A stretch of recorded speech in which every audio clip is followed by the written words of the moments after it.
Welcome to Honda Safety Driving Center, to our media and blogger friends who are here with us.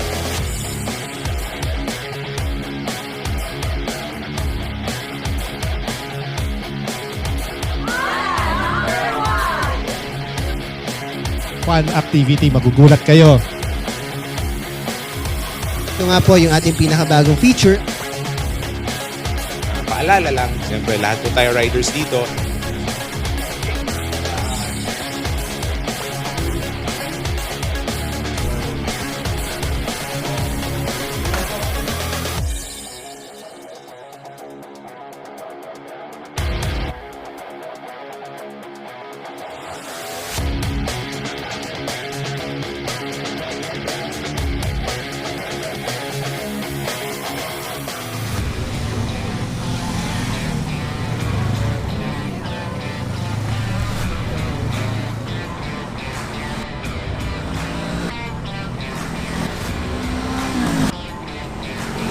Pinasab nga pala is yung pinakabagong naked bike nila, the Honda Hornet 500. Very futuristic yung headlight, tapos naka-TFT display na.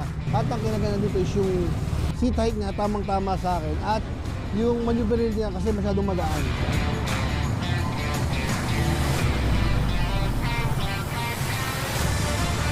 So ang na-test drive ko ngayon is yung Honda CL500, which is napaka-timeless yung kanyang beauty.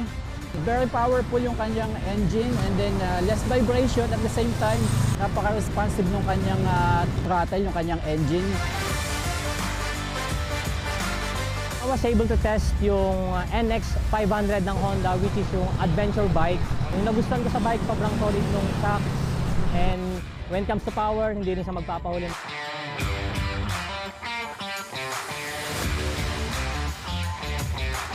So yung tinest ride natin guys is yung Rebel 500. If ever Pinoy ka, katamtaman lang din yung height mo, kahit 4'11 ka, 5 flat ka, kakayanin mo siya i-drive. Pinaka nagustuhan ko sa kanya is ang nimble niya, ang gaan niya dalhin, and super friendly niya. Very good para sa mga beginner na nag-ride dyan. Mag-start pala mag-aral mag-big bike, yun ang pinaka the best.